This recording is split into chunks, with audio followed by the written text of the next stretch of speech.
உலக கிரிக்கெட் வரலாற்றுல முதலாவது கிரிக்கெட் போட்டி எங்க நடந்துச்சு, யார் யாருக்கு இடையில நடந்துச்சு அப்படின்ற தகவல் தான் நாம இன்னைக்கு பதிவுல பார்க்க போறோம். அதாவது கிரிக்கெட் அப்படின்னு எல்லாருக்குமே ரொம்ப பிடிக்கும். இன்னைக்கு இருக்கிற இந்த காலகட்டத்துல கிரிக்கெட் போட்டி அப்படின்னு சொன்னா கண்டிப்பா எல்லாருமே ரசிச்சு பார்க்கக்கூடிய ரசிகர்கள் உலகத்துல எக்கச்சக்கம் சொல்லலாம்.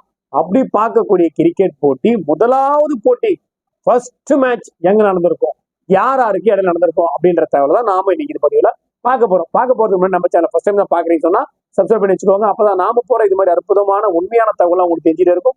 அதை பார்த்து நீங்க பயன்பெற முடியும். வாங்க இப்ப நம்ம வீடியோக்குள்ள போலாம். முதலாவது கிரிக்கெட் போட்டி எங்க நடந்துச்சு, எப்ப நடந்துச்சு, யார் யாருக்கு இடையில நடந்துச்சு தகவலை தெரிஞ்சுக்கலாம். 147 வருட கிரிக்கெட் வரலாற்றுல முதலாவது கிரிக்கெட் போட்டி, சர்வதேச கிரிக்கெட் போட்டி எந்த நாடுகளுக்கு இடையில நடந்துச்சு, எங்க நடந்துச்சு அப்படின்னு பார்த்தோம்னா, முதலாவது போட்டி இங்கிலாந்துக்கும் ஆஸ்திரேலியாவுக்கும் இடையில தான் நடந்துச்சு. இந்த முதலாவது போட்டி டெஸ்ட் போட்டியா தான் நடந்துச்சு. கிட்டத்தட்ட பாத்தீங்கன்னா 1877ஆம் ஆண்டு இந்த ஃபர்ஸ்ட் டெஸ்ட் மேட்ச் வந்து பாத்தீங்கன்னா மெல்போர்ன் மார்ச் 15-19க்கு இடையில 1877ஆம் ஆண்டு இங்கிலாந்து வந்து பாத்தீங்கன்னா ஆஸ்திரேலியாவுக்கு சுற்றுப்பயணமா போயிருக்காங்க. ஸோ ஆஸ்திரேலியா இருக்கக்கூடிய மெல்போர்ன் மைதானத்துல தான் முதலாவது போட்டி கிரிக்கெட் போட்டி நடக்குது. ஸோ இந்த ஃபர்ஸ்ட் டெஸ்ட் போட்டி வந்தீங்கன்னா ஆஸ்திரேலியா டேஸ் வின் பண்றாங்க. ஸோ டேஸ் வின் பண்ணி ஃபர்ஸ்ட் பேட்டிங் அவங்க பண்றாங்க. 245 ரன்னை வந்து குவிக்கிறாங்க. ஸோ இந்த ஃபர்ஸ்ட் போட்டியில வந்து பாத்தீங்கன்னா சார்லஸ் அப்படின்னு சொல்லக்கூடிய சார்லஸ் பேனர்மேன் அப்படின்னு சொல்லக்கூடிய 165 ரன் ஒரே ஆள் அடிச்சிருக்காருங்க. மொத்த ஸ்கோரே வந்து பாத்தீங்கன்னா 245.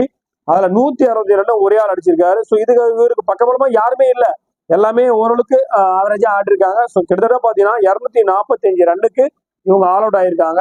இதுதான் ஆஸ்திரேலியாவோட முதல் கிரிக்கெட் போட்டியோட முதல் ஸ்கோர், கிரிக்கெட் வரலாற்றுல முதல் ஸ்கோர். ஸோ இந்த முதல் போட்டியில பந்து வீசின அஃப்ரீத் ஷா அப்படின்னு சொல்ற 3 விக்கெட் எடுத்திருக்காரு. இவருக்கு அடுத்தபடியா பாத்தீங்கன்னா ஜேம்ஸ் சவுத்தர்ன் அப்படின்னு சொல்லக்கூடிய இந்த நபரும் 3 விக்கெட் எடுத்திருக்காரு. இவருக்கு பக்கபலமா அணியில இருந்தா எல்லா போலும் பார்த்தா ஆளுக்கு ஒரு விக்கெட் எடுத்திருக்காங்க. ஸோ ஆஸ்திரேலியா 245 ரன் வந்து பாத்தீங்கன்னா முதல் ஸ்கோரா பதிவு பண்ணியிருக்காங்க. ஸோ இவங்களுக்கு அடுத்தபடியா ரெண்டாவதா அவங்களுடைய ஃபர்ஸ்ட் இன்னிங்ஸ் ஆடக்கூடிய இங்கிலாந்து வந்து பாத்தீங்கன்னா ஹாரி ஜோக் அப்படின்னு சொல்லக்கூடிய பிளேயர் வந்து பாத்தீங்கன்னா 63 ரன் அடிச்சிருக்காரு. இவருக்கு பக்கபலமா ஹாரி சோரல் ஊல்ட் அப்படின்னு சொல்லக்கூடிய 36 ரன் அடிச்சிருக்காரு. ஸோ இவங்க பாத்தீங்கன்னா ரெண்டாவது இன்னிங்ஸ்ல எவ்வளவு ஸ்கோர் பண்ணாங்க, 196 ரன்னுக்கு இவங்க ஆல் அவுட் ஆயிருக்காங்க. அதாவது ஆஸ்திரேலியா ஃபர்ஸ்ட் இன்னிங்ஸ் ஸ்கோர் 245, இங்கிலாந்துடைய ஃபர்ஸ்ட் இன்னிங்ஸ் ஸ்கோர் பாத்தீங்கன்னா 196 ரன்னுக்கு இவங்க ஆல் அவுட் ஆயிருக்காங்க. ஸோ இதுதான் கிரிக்கெட் வரலாற்றுல முதலாவது நடந்த டெஸ்ட் போட்டியில 2 அணிகளும் எடுத்த ரன்களா பார்க்கப்படுது.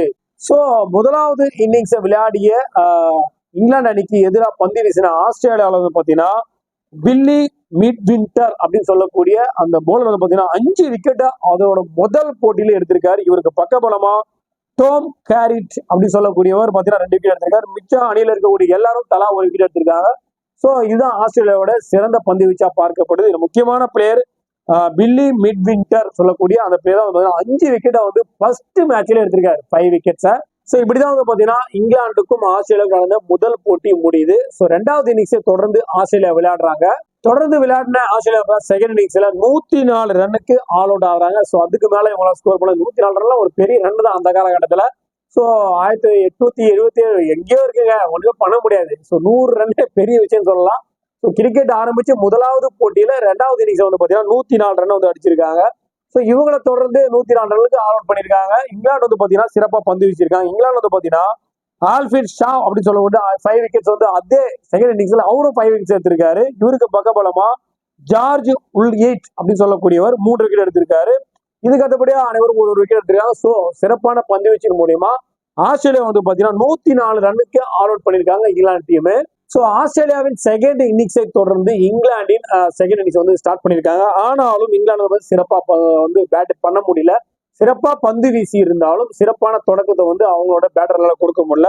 ஸோ நடுவரிசையில பாத்தீங்கன்னா ஜான் ஸ்லீப்பி அப்படின்னு சொல்றது 38 ரன்களும், ஜார்ஜ் உட்ஸ்லைட் அப்படின்னு சொல்லக்கூடிய 24 ரன்களும் குவிச்சிருக்காங்க. ஸோ இறுதியா வந்து பாத்தீங்கன்னா அவங்க வெறும் 108 ரன்களை வந்து அடிக்கிறாங்க. இதனால 45 ரன் வித்தியாசத்துல ஆஸ்திரேலியா இந்த ஃபர்ஸ்ட் மேட்சை வின் பண்றாங்க, ஃபர்ஸ்ட் டெஸ்ட் மேட்சை வின் பண்றாங்க. இதுதான் உலக கிரிக்கெட் வரலாற்றில் நடந்த முதல் போட்டி.